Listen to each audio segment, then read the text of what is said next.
Savcı Bey'e haber verdiniz mi? Haber verildi komutanım. Gelip bunları teslim alacak.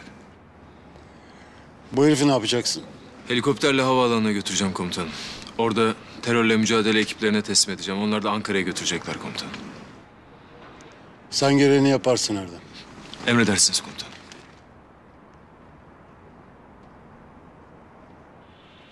Rahat.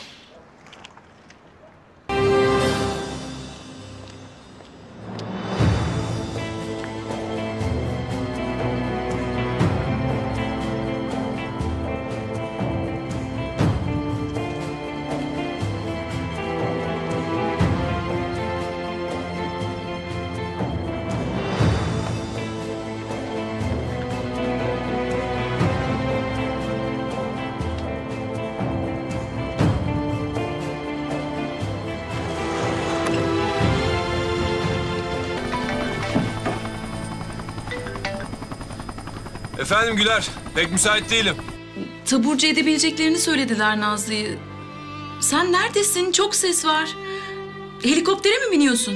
Evet, merak etme. Fazla uzun sürmez işim. Ararım. Şimdi kapıyorum. Tamam.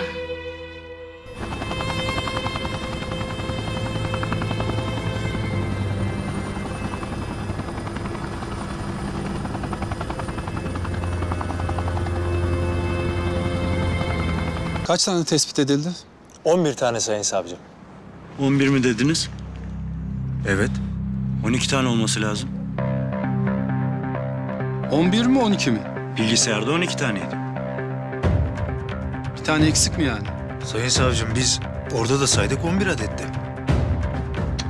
Allah Allah.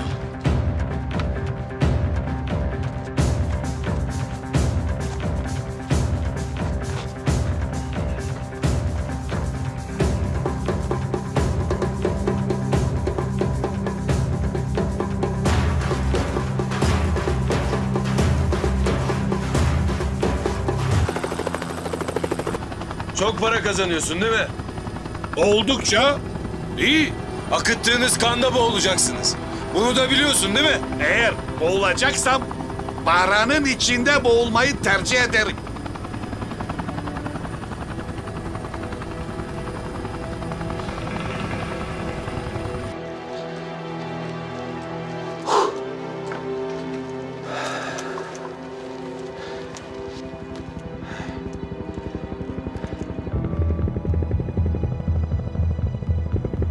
Bizimkiler mi bunlar? Bilmiyorum ki komutanım. Çok uzakta göremiyorum.